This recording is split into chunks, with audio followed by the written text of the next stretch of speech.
Nate, I thought I had the best coach parent communication system in the world, but I was wrong.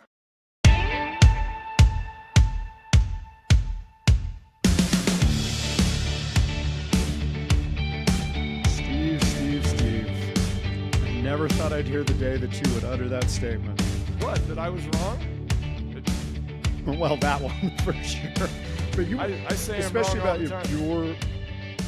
your parent system was like really good. That's one of the things that you were most proud of.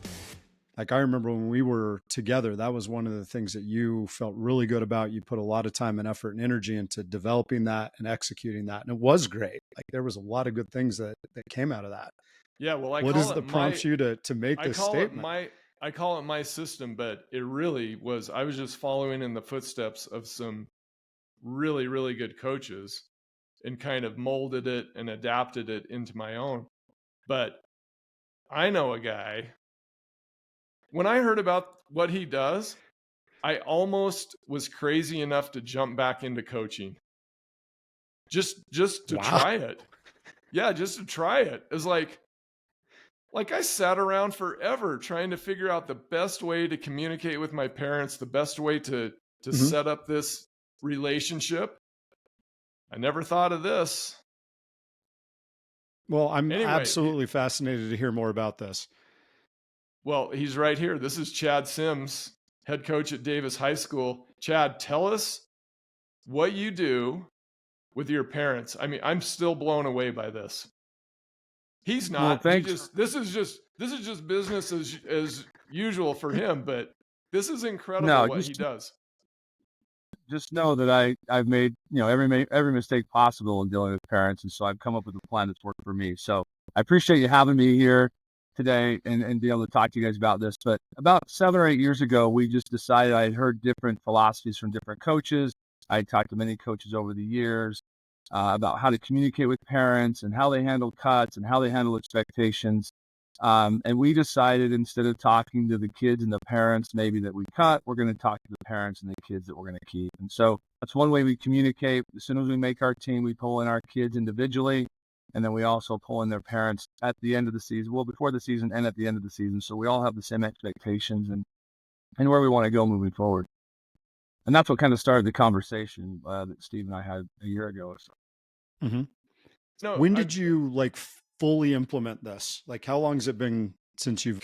Well, when I went to Davis High School, I've been at Davis High School for 10 years. And when we came over to Davis, there were some things I had to do a better job of communicating. My background is I just want to outcompete everybody. I think I thought everyone thought like I did as a coach, just like most of us do. I just wanted to make sure that from my past experiences, my other jobs and my other coaching positions, I never felt like the parents and the coaches were on the same page.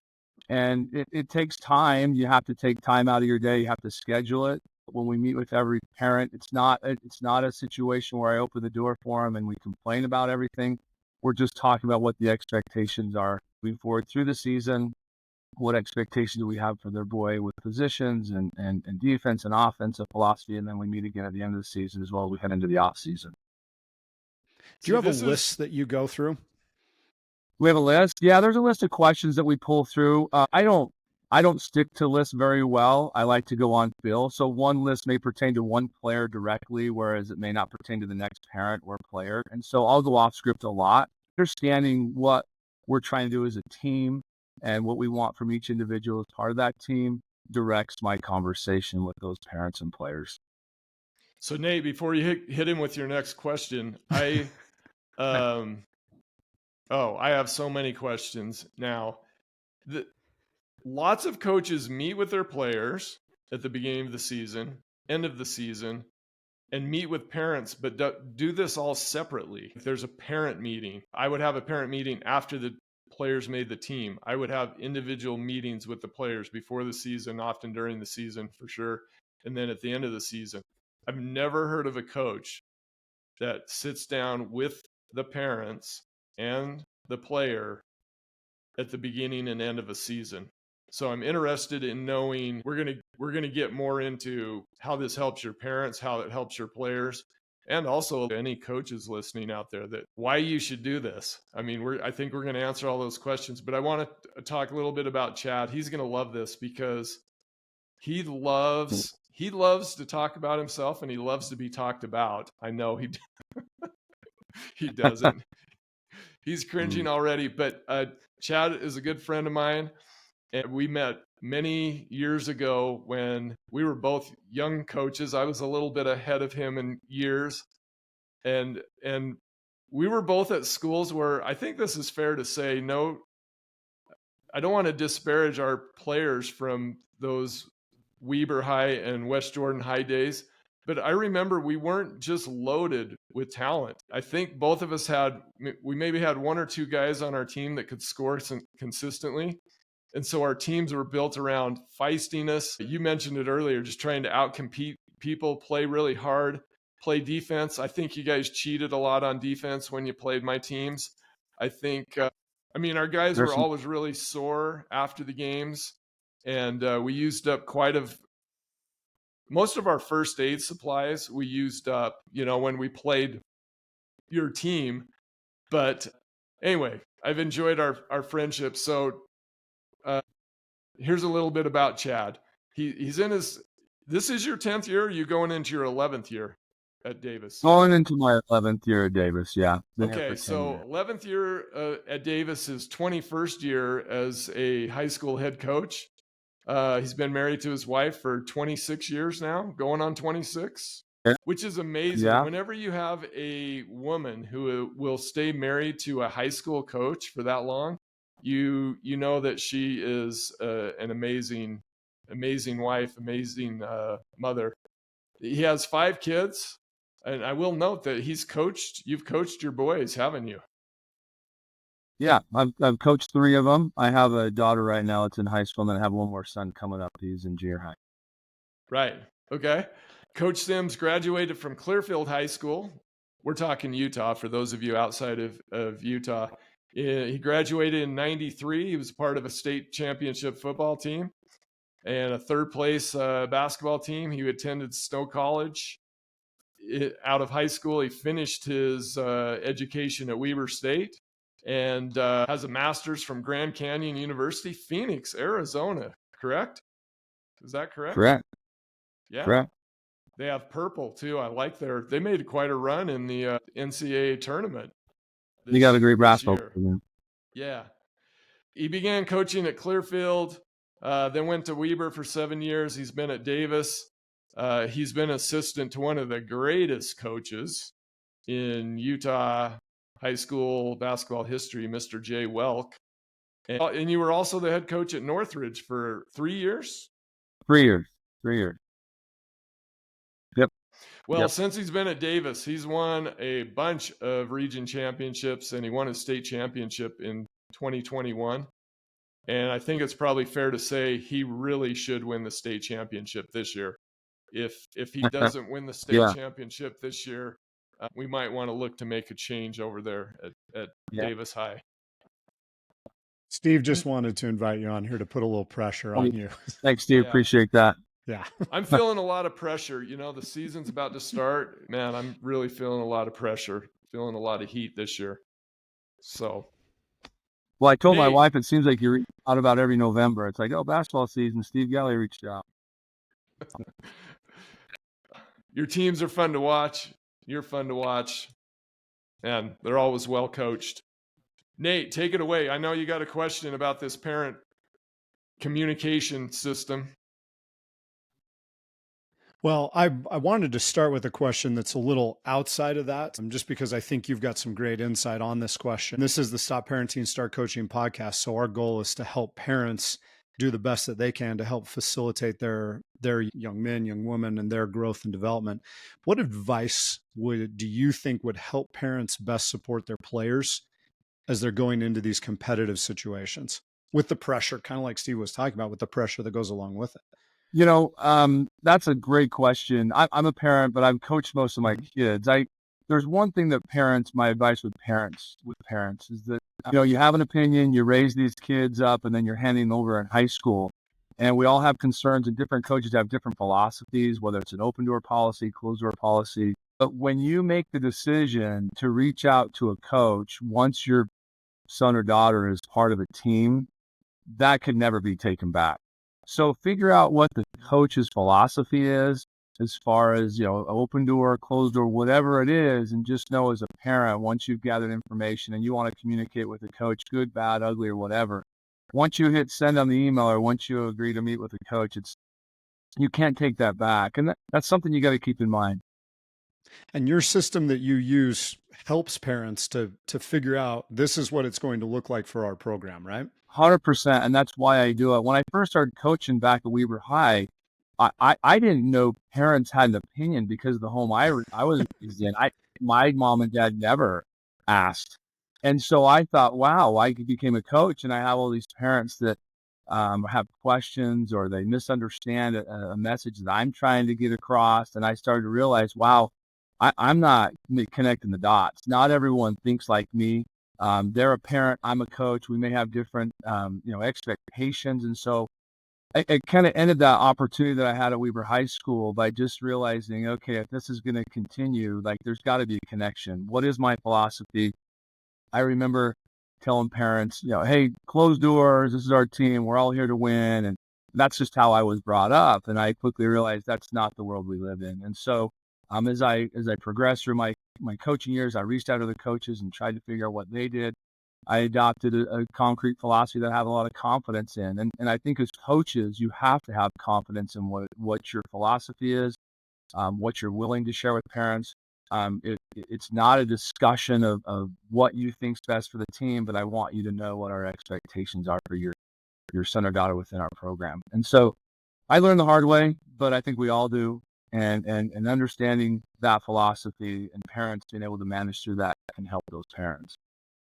How transparent would you say you are with the parents when they approach you for a conversation or just in the early season and then postseason meetings? So I'm really clear. So to kind of piggyback off what we talked about beforehand, meeting with kids individually and talking with them. Another thing that we've done at the start of the season, like most coaches and programs do, no matter what sport, and Steve mentioned it, we decided that I was going to meet with just the senior class, just the junior class, and just the sophomore class, my parent night. So instead of having everyone in the room together and having a message only for the seniors about how to be approached and what sort of expectations I have for them, it's completely different than a freshman student athlete or a sophomore. So in those parent meetings, instead of having one parent meeting from 5 to 6:30 and talking about the physicals and talking about the paperwork and the fees and all that stuff, I broke it down. I'm going to go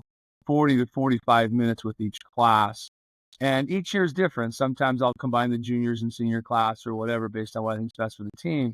But in that meeting, I'm very clear on what the expectations are. I have an open door policy all the way, which some of my coaches think you're crazy. It opens me up for times when parents want to talk to me. You try to make it as clear as possible when those opportunities are, and what situations we want to be addressed and talked to.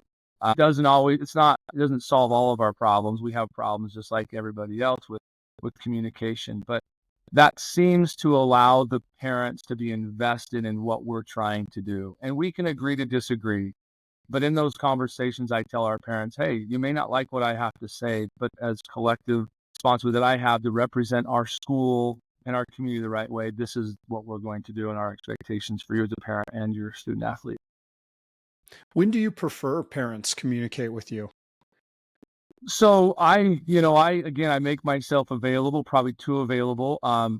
An email, I don't even mind if they have my cell number. I don't mind that. I know it's probably way more loose than most coaches want to. But if a parent has a concern, they can let us know the next day after a game, and then I will set up a meeting with them personally. And I like to bring their son or daughter with them. I have assistant coaches with me as well. And so, I have found out most parents just want to be able to be heard. It's very frustrating for parents when, like you mentioned before, they're parenting them all the way up until they're 16, and then they hand them over to a high school coach, and that high school coach may have a different philosophy than that parent. And if they feel closed out, well, that student athlete's still living in their home.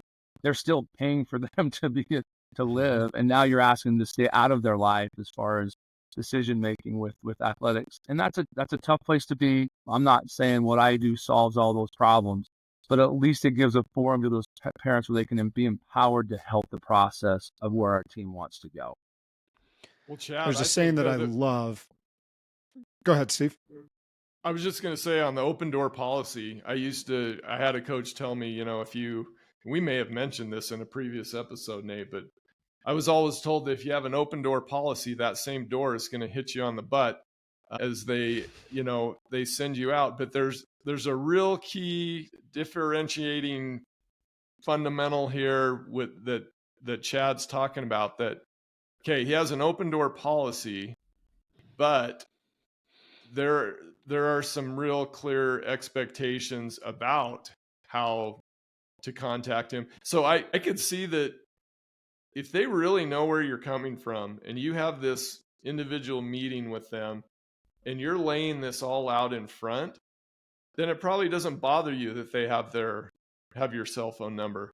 But if there is none of this laid out in advance, then them having your number probably isn't a good thing, because they may approach this conversation in the wrong way. I would imagine that most of your conversations, even if you agree to disagree, the whole dynamic of the conversation is probably to your liking. 100%.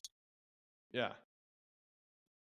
I agree with that. And when we talk in these parent meetings or these individual meetings, like, I'm explaining playing time. Like, I'm explaining what we want from your son in a certain position or a certain situation. So if they come to a game and they expect something different, that's on them. It's not on me. So when they reach out to me and they come in, it's more of a conversation. Remember what we've talked about, like, I'm collectively trying to do what's best for the team, and you may not like it all the time. And in this competitive moment, you're upset or you have a concern with that situation, but it's a conversation. It's not a, what the heck are you doing? Where are we at? Where are we going? Type of a situation. Like, we have this conversation and we're making adjustments along the way, and I'm trying to do what's best for every child and every student athlete. And so there are conflicts, but yeah, it's a different dynamic. And these open doors, it's not an open door to come tell me where we're screwing up every way. Right. It's an open door to say, what do you see right here? What are you doing right here? Where are we going? How can I help? Because a lot of parents, they just don't.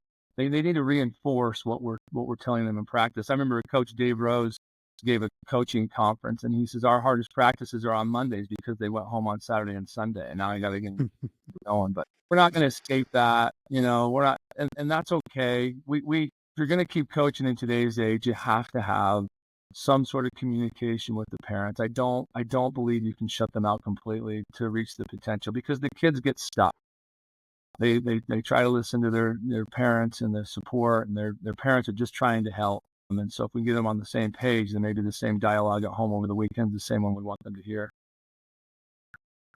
Respect is a big deal in all relationships. You've tried it before you use this system. Now you use this system. Do you feel like there is a greater level of respect between you and the parents now versus before you use this? On my side or their side? Mm-hmm. I want to a little bit of both. I know you can't speak for them, but you can speak to the level of respect you feel from them.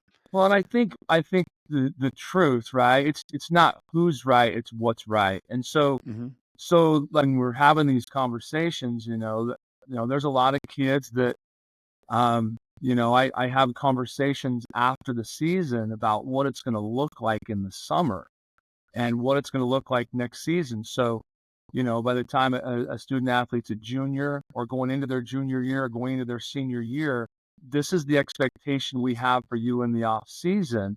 I'm completely honest. I think you're player number 8 on a varsity team next year, which means your minutes aren't going to be there.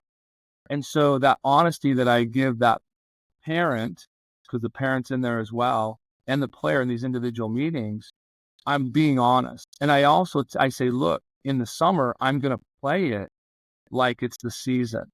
And some of these, parent, we'll give them a chance to earn a spot. No. I know our developmental program in the off season, and the guys above you are going to get better as well. So this is the role I see you in. And in the summer, when we go play in some team camps and stuff, we're going to play it like we will in the season. And your son may not play equal minutes as everybody else. And that honesty before we even hit the summer, before we were setting up our team for the season, they appreciate that honesty, and then they can make a decision that's best for their family. Instead of showing up to tryouts and hope we make it, and we put in all this time and we never knew what the expectation was, and I think you're better than Johnny, and then they get cut, or grandma shows up to the summer game, or grandma shows up to the preseason game, and the expectation is so off that everyone leaves the gym upset. And it's like, well, no, we had this conversation. And I think those student athletes that choose to stay in the program respect that and find value if they stick around. And if they choose not to, they say hi to me in the hallways next year because they have a level of trust with me that I'm going to be honest with them instead of running and hiding when they see Coach Sims walking down the hallway. What kind of impact has the system you use had on the on-court performance of your team and players? I like to think I have all the answers. I don't. Sometimes, I'll answer this question this way. Keep too many kids most of the time, and that's okay. I'm a high school coach. This last year and these last couple of years, sometimes role development doesn't happen as fast as I want because a kid may choose to stick around. And so this off season, we all met individually with student athletes and their parents. And then I collectively met before we started any type of summer camps, met with the varsity team or team that I perceived would be the varsity team. And we discussed the on-court, what that would look like. Because, I can tell Johnny's dad that, hey, I need him to be a wing and slash and cut in an individual meeting. And then when they get on the court, they go back to the habits or the perception of what their dad thinks their expectation is. I had one dad say to me, I'd watch my son play and then he's not doing what I think he can do or his potential. And eventually my kid had to tell me, do you want me to play or not? Because this is what coach is asking me to do. And so I had that meeting to tell the parents as well, this is what you need from your son as we move into this varsity team. And it makes a big difference. The roles seem to happen quicker instead of playing differently when dad shows up versus practice or mom shows up to a game or whatever. The on-court seems to flow a little bit better. Those kids, they wear their emotions on their sleeves and they always resort back to the strongest voice or the loudest voice at the last time, and we'll go play a summer game or an in-season game. And wait a second, we just talked about what your role is, and now you're getting out of your lane a little bit. Have you guys? Let me ask you a question. Have you guys ever watched the podcast by Brett Ledbetter about what drives winning? You guys ever watch that stuff? Yes, I actually have his books. Yeah, like I'm less a podcast guy with that stuff, but I have all his books, and I'm a big fan. When I left Weber High School and I came over here to Davis High School and then went to Northridge, and I quickly realized the things I messed up on when I was at Weber became like this sponge of I couldn't get enough books. I couldn't get enough. I'm like, okay, I want to be a good coach. And I got to figure this out. I can't compete my way through everything. And I just started taking everything in and then trying to, find my own path of how to do it. But, I would advise parents and coaches, if you want to get better or if you want to establish some sort of a philosophy maybe out of the norm, look at What Drives Winning by Brett Ledbetter. Absorb anything you can. Like I would reach out to Steve and Scott Briggs, like they were probably so sick of me. I reached out to Quincy Lewis and Scott Briggs. Jeff Emery and Jay Weld, all these guys. Like, what do you guys do? Matt Barnes, what do you do? What do you do? What do you do? I mean, I'd call them. They're like, I'm bugging the crap out of them. But just take in as much as you can on what works, and then find your way. I think it instills a little bit of confidence in coaches if you can validate. I'm thinking this right, and these really good coaches that have been around forever, they're doing it this way too. So when I have an open door policy, I'm confident enough in what that means that I can have a conversation instead of hiding behind this fear of a hard conversation. You just listed like a pantheon of high school coaches in Utah. What percentage of those guys would you say go with more of an open door policy? Well, that I don't know, but You don't have to rat anybody out and say if they're closed. It's just, I was just wondering. I was with Jay as an assistant for 1 year before I came back over here, but I was really impressed the way he would communicate with parents. And I wouldn't say he had an open door policy. I don't think it was an open door, but he had a way to communicate with people that it was very professional, very expectation-like. He was representing a community and a school above himself. And so it was really, and it carried over the court. I mean, you guys said it before. Yeah, Jay was a total pro. Yeah. And he was the same way with communicating. Yeah, my favorite Jay Welk story is one year in the state tournament, we were griping at each other. Like, we weren't even talking to the officials, and I can't even remember what it was for. It was totally silly. And we both were given a technical for arguing with each other. And when we were done, I think we were just kind of chuckling a little bit, like, did we both just get a technical for that? Anyway. Yeah. Was that in a state tournament game at Weber State? It probably was. Yeah. Yeah. Jay, I may have actually seen that live. I've argued with Jay too. I always lose. Yeah. I always lose when I argue with Jay. So don't do it. It was one of my 2 technicals in my career. It was 50. But you bring something up, Chad, that earlier you were talking about how you got better from when you were, a young coach. And you talked about how if in today's world, if you don't communicate well with the parents, then I don't know if you said you're missing out, but like it's kind of a necessity. You need to be able to communicate with the parents. And I think you're right on. Like, if I were to go back now, I would have to be less old school. Jay Welk is really old. We know he's a really old guy. So he closed door policy. Maybe it was more. I mean, I had essentially a closed door policy after I set the expectations. I really like what you have done. I would do it nowadays if I was coaching again. I'm wondering what would you, because now you're going to speak as a coach here and as a dad who has coached his kids. If you have a parent that is involved in a program or a school that is not doing what you're doing, which I would say would be the majority. I don't know how many people are doing what you're doing. I just think it's brilliant. And by the way, the dividing up the age groups, the difference between sophomores and seniors, man, I'm embarrassed I didn't read enough books to figure that out, because that's brilliant. That is. See, you make fun of me for being a nerd all the time. Nerddom pays off. Yeah. That's why I'm fired up to have Chad here. I got a fellow nerd on here. I mean, I thought I'd read every single book on it. Well, it just allows you to talk directly to those parents, right? Like, you can say something to a sophomore parent that wouldn't pertain or even be essential for a senior parent. And again, it's not solvable, but anyway. Well, it's a lot of time. Nate and I we believe in preemptive strikes. Like, we believe that if you can send a few helpful missiles out early, that you avoid cleaning up a big mess later. And what you're doing is you're laying down a foundation in advance, and that's going to make everything better. But my question is, what advice would you give to, yeah, that was like a 5-minute question. What would you say to a parent who is totally clueless on what their coach's communication policy is, expectations? I know you said earlier, once you send the email, once you send that first text conversation, you can't ever take it back. Do you have any suggestions for a parent who's stuck in a situation where they're not blessed to have their son playing in the Davis High basketball program with Chad Sims? First, yeah. I mean, I have my philosophy.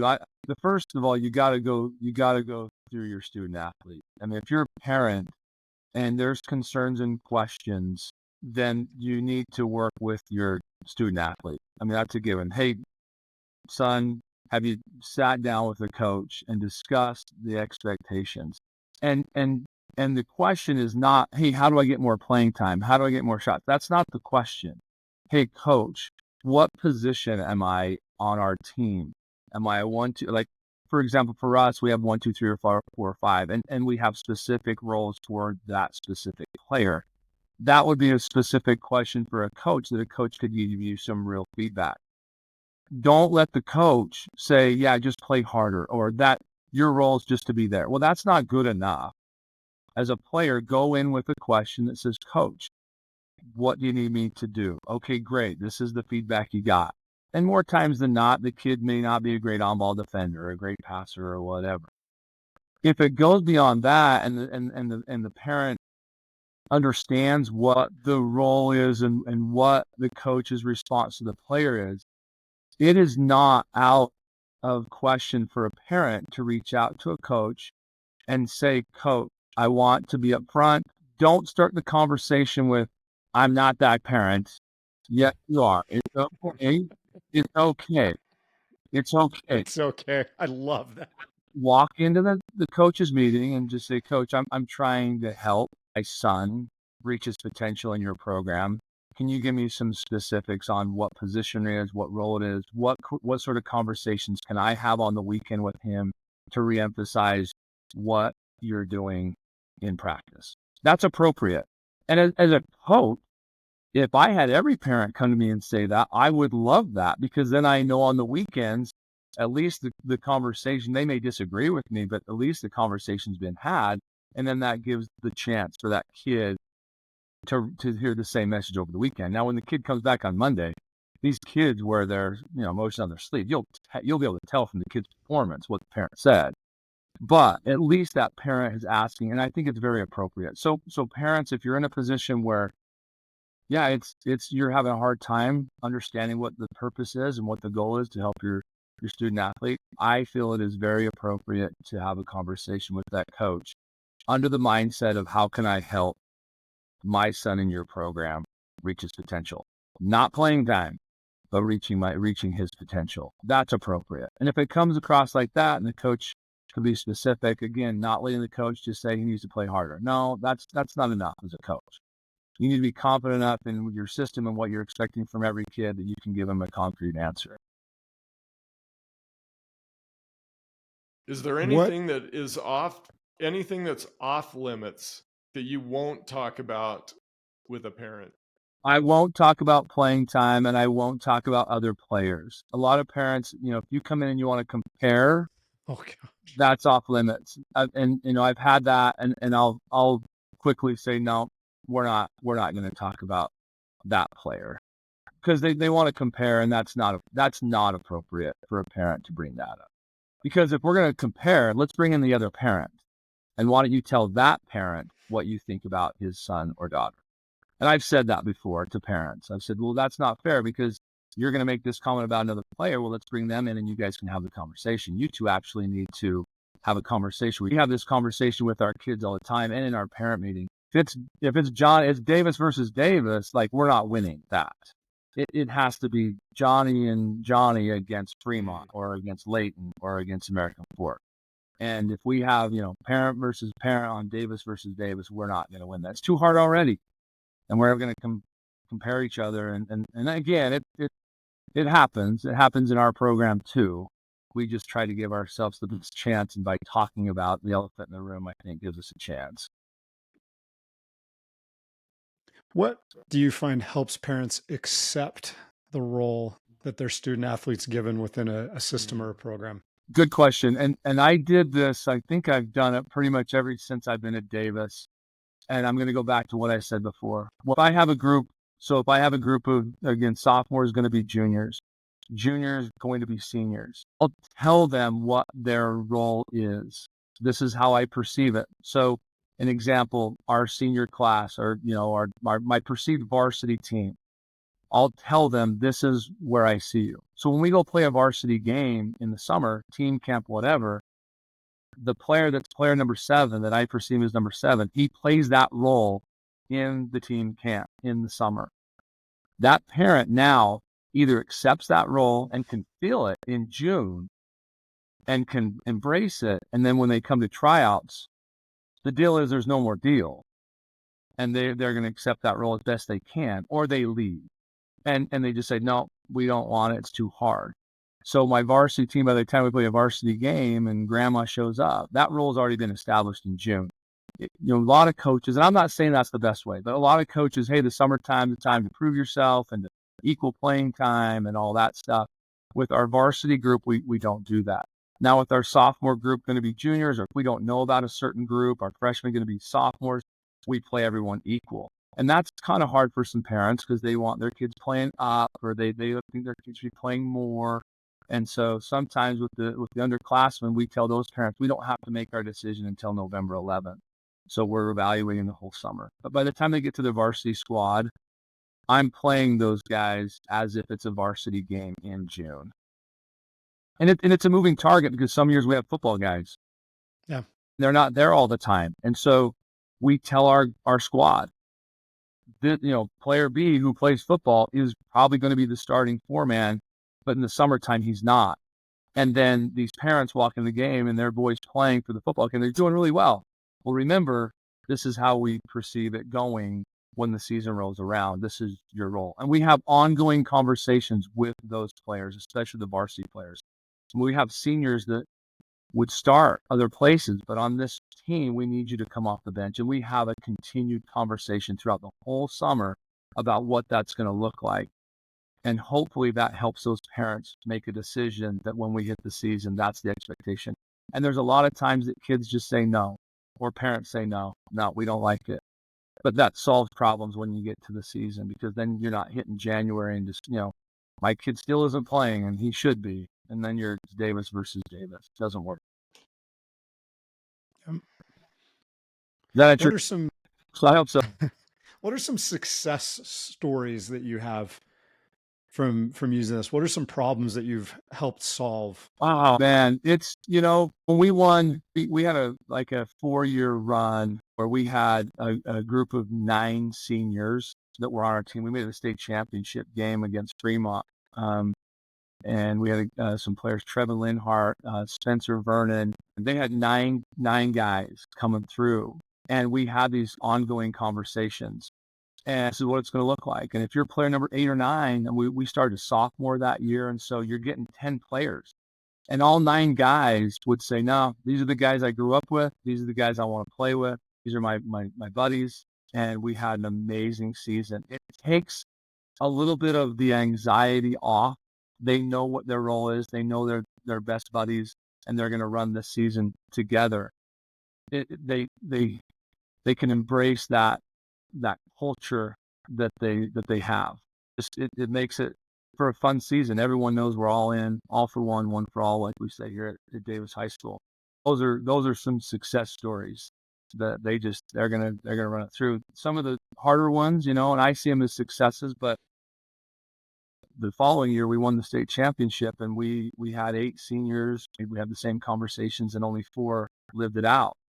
4 of them stayed, and they end up making a run for a state championship. And so it goes both ways. But I would dare say all of those kids, whether there's the 9 seniors that stick through it, or the 8 the following year, and half of them decided not to do it based on the route we were going, I still have relationships with all of those guys. When I see them in the store, when I see them as adults, which is, you guys know this, is the reward of coaching, is when you see these guys as fathers and husbands. That's the reward. But I can have a conversation with them. That's the reward for me, to have these conversations with these guys throughout, instead of am I going to get caught? One thing I'll say with the group of 9, let's say I would have cut 2 or 3 of those guys. I only want 5 seniors.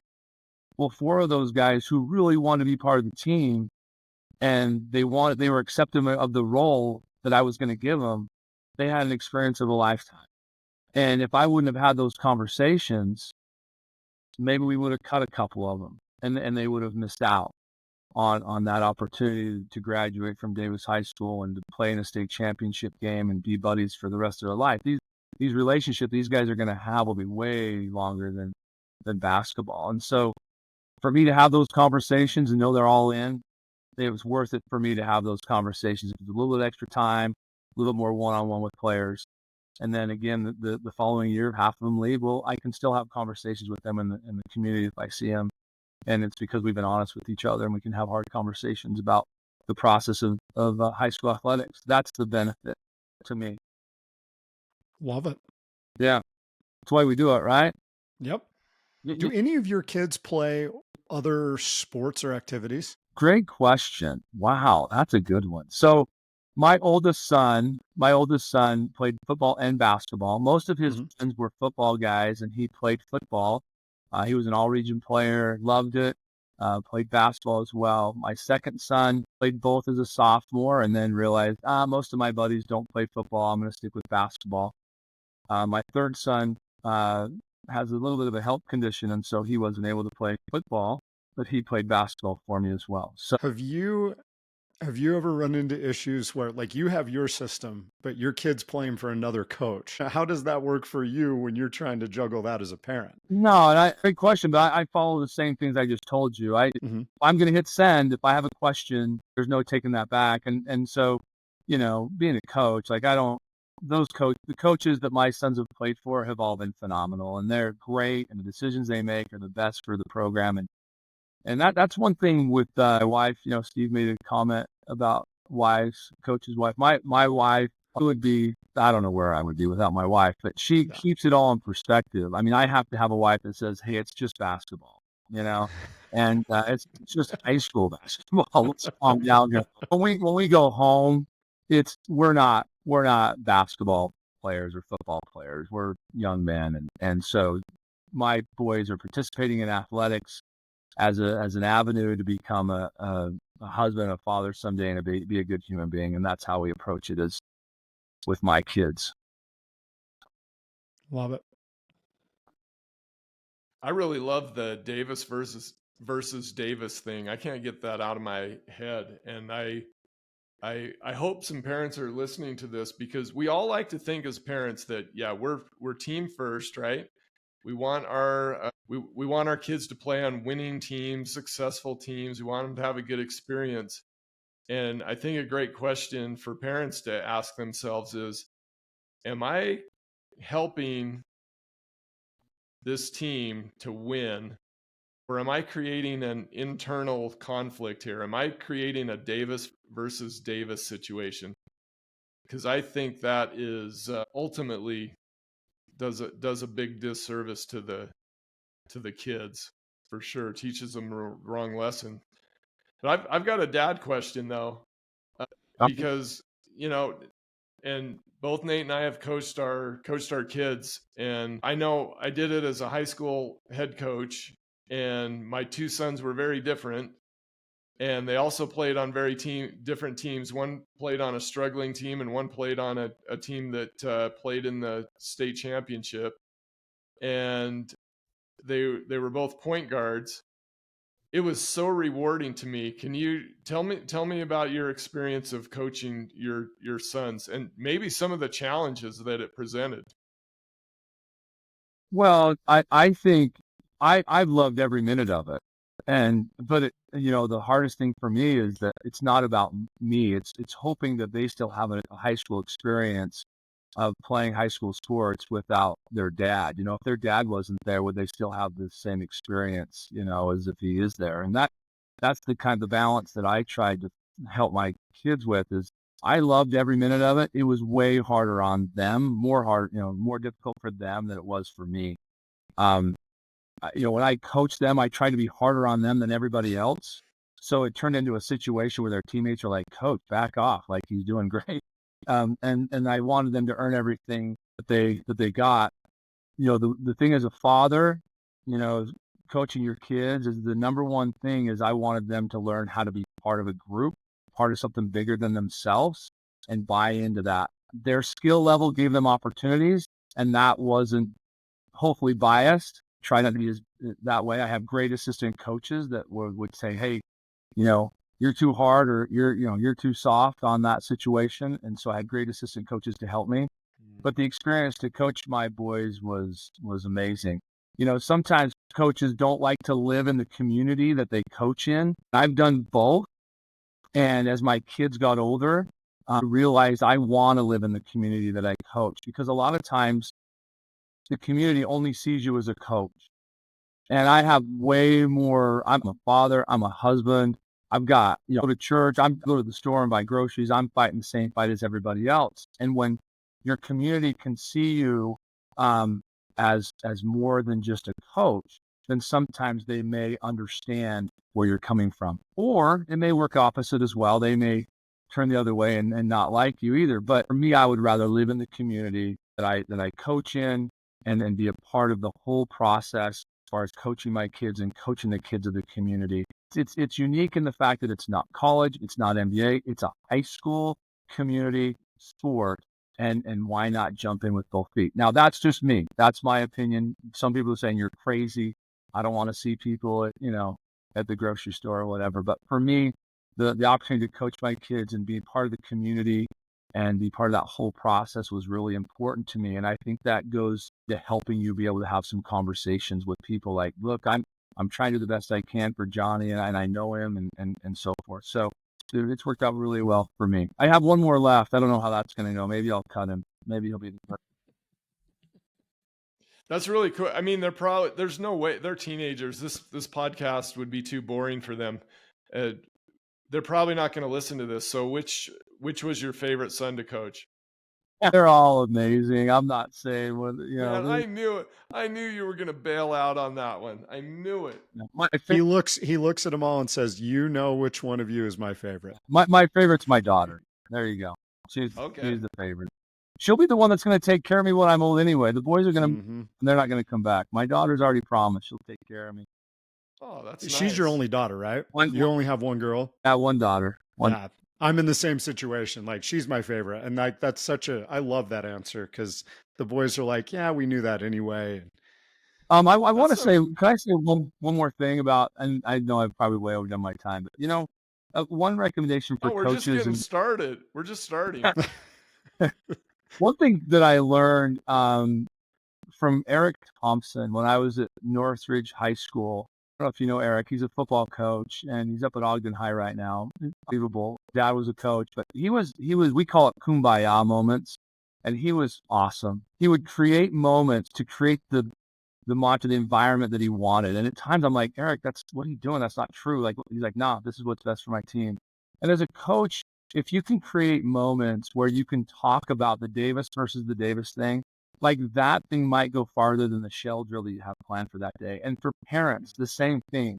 If you can create moments where you can have a conversation with your kid to talk about the appropriate things, your kid has a way bigger opportunity to be successful in whatever program that he's part of. That's life, business, marriage, whatever you're going to do. Seek out moments. I learned so much from Eric and have so much respect for him. I'm like, God, I can't, I was a brute, and I was at Weaver, and we were just fighting we were trying to defend. And I was like, there's way more to this coaching thing than just competing. And so finding those opportunities as coaches and parents to present those kids with opportunities to talk about the things that you want to emphasize is super important. Thank you, Eric Thompson. Love you. As a dad, what helps you create those moments? Go to breakfast. They make the team, take them to dinner. Go to breakfast one morning, create a routine. Okay, every morning, game day, we're going to breakfast. Okay, every Sunday night before we hit the week, what's your schedule? And talk about those things with those kids that will help them manage the week with the expectations and support that they have from their dad. Instead of wondering, what's my dad going to say if I do this? But having that open dialogue, you've got to find the moments. They're not going to present themselves all the time. And if you leave it to chance or a flipped coin, then your season's going to be flipped coin too. You got to find the opportunities and create them as adults in their lives. I think that's really important. One of the things that Steve and I love to talk about on the podcast and just with our clients that we work with in general is intention. And I feel that from what you're saying there. Intentionally create those moments by setting up those little traditions, by doing little things to help facilitate the great interactions that you have with your kids. And it may not hit all of them, but if it hits one of them, at least no stone left unturned, right? Like, okay. Yeah. And what works with one won't work with the other. And that's, as parents, that's why we always say it's the hardest job on planet Earth, and there's not a close second. Yep. Being a parent.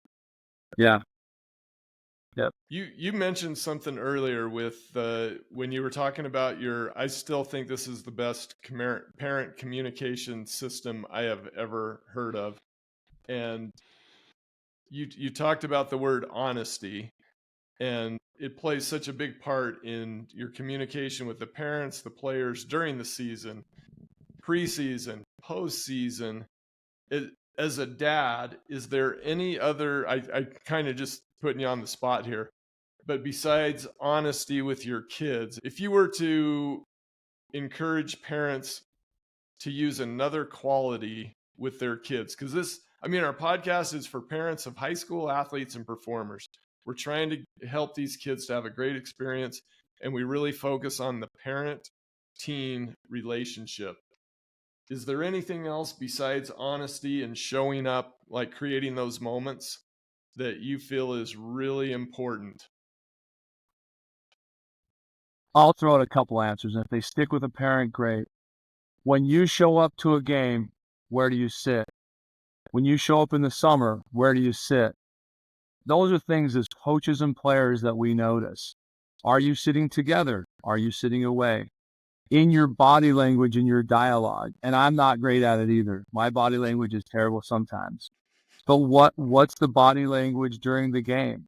What's the conversation after the game? Do you have a routine, how you handle those things?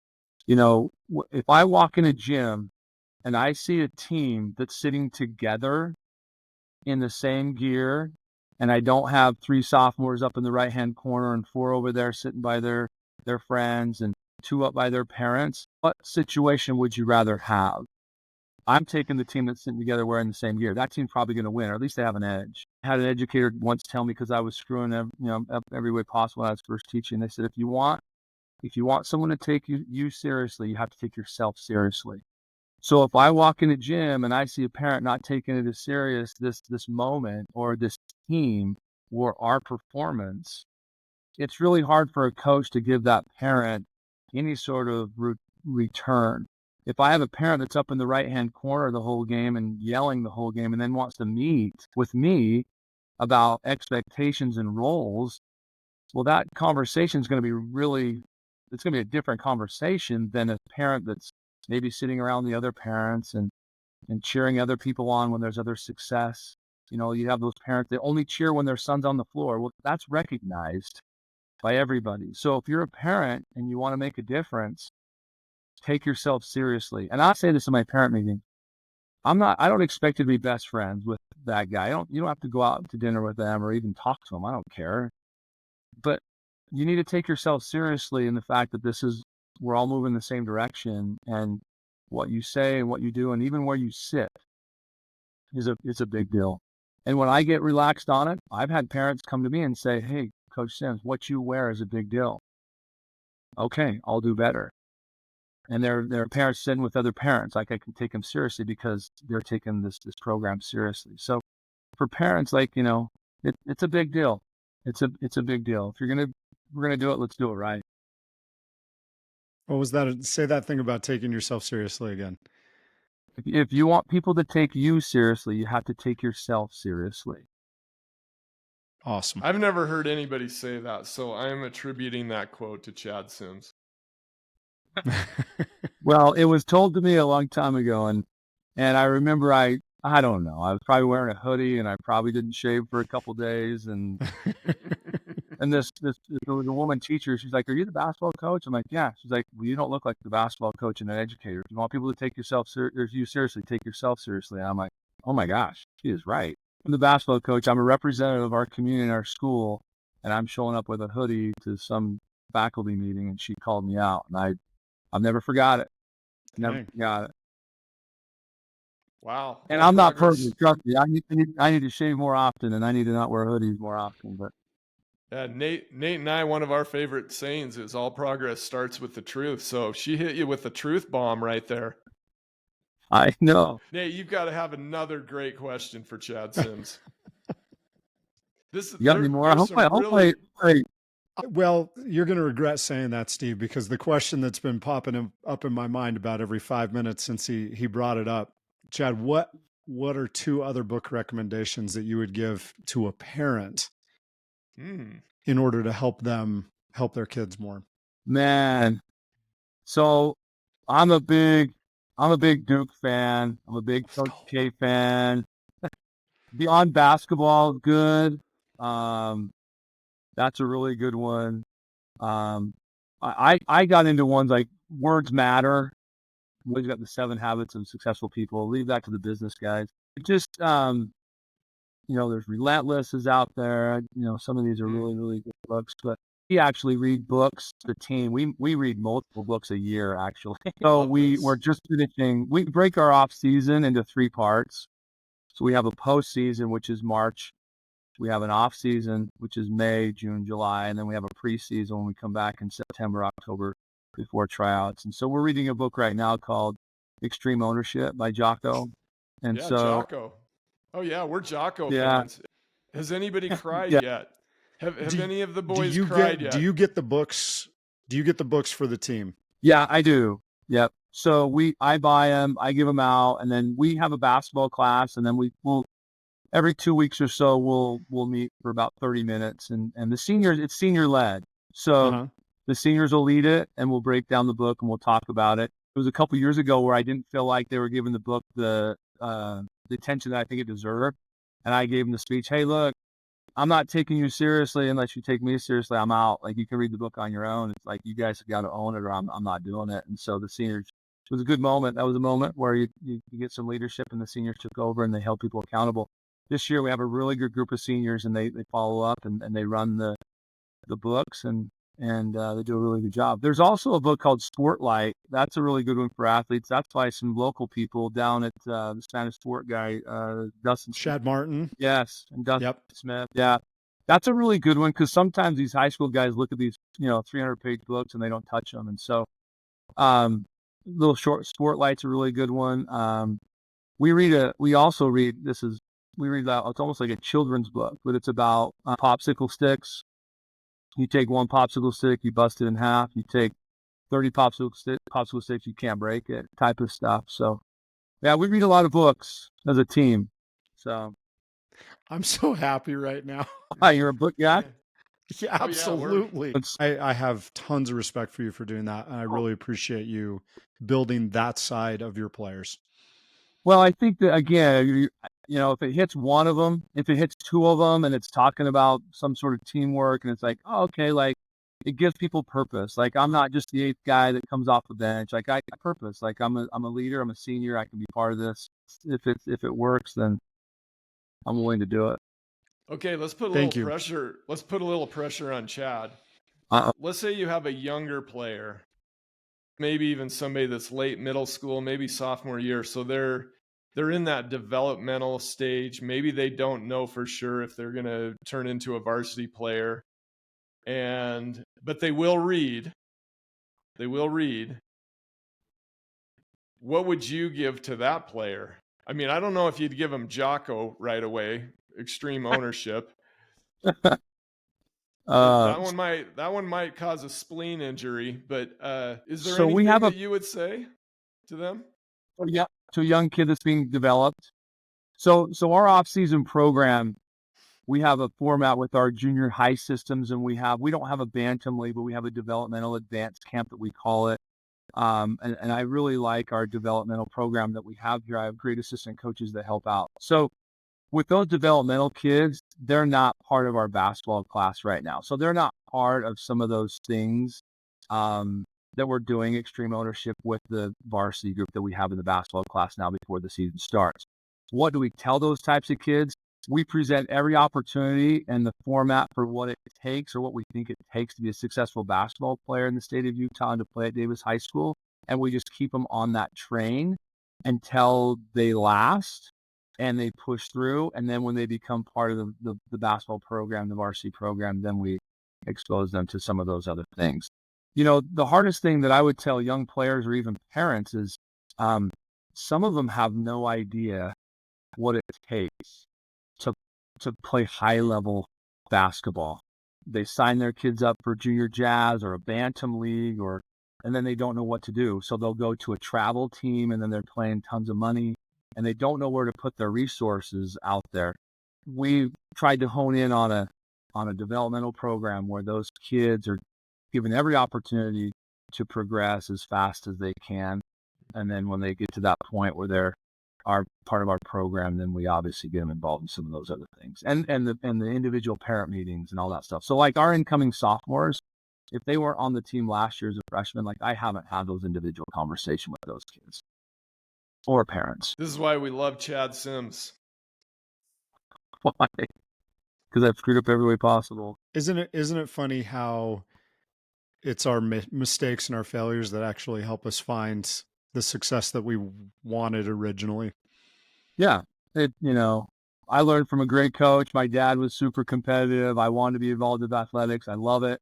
Like I said before, just learning through the process and surrounding myself with people that give me a chance. I'm super grateful. I've been so lucky to be around great coaches and colleagues and family that have given me chances, because there's a lot of times I could have got buried by my own doing. And so I'm super, super grateful for the people that have given me a chance. And I really love coaching. I really like it a lot. Well, this is the day I knew I was going to be a Chad Sims fan, and that I really felt like, okay, there's going to be a connection here. And I can't remember exactly what year it was, but I was at West Jordan, you were at Weber, and you reached out to me, and you were talking about defense, asking me questions about defense. I was just flattered that anybody thought that I even knew anything about defense or basketball. And it was refreshing to me because I'm not from Utah, and there were some older coaches in our state. I won't name them, but when as a young coach, I reached out to them and the door was slammed in my face. They did not even want to talk to me, share knowledge, didn't even acknowledge that, hey, I'm young and wanted to learn. And I just remember thinking, wow, this guy, if he sticks with it, he's gonna be a really good coach. And so now looking at this, I don't know if it's close to 20 years later. It really is just personally satisfying to me to see what you have done. And it's not just all the wins that you have, and it's not just the gold trophies that you have.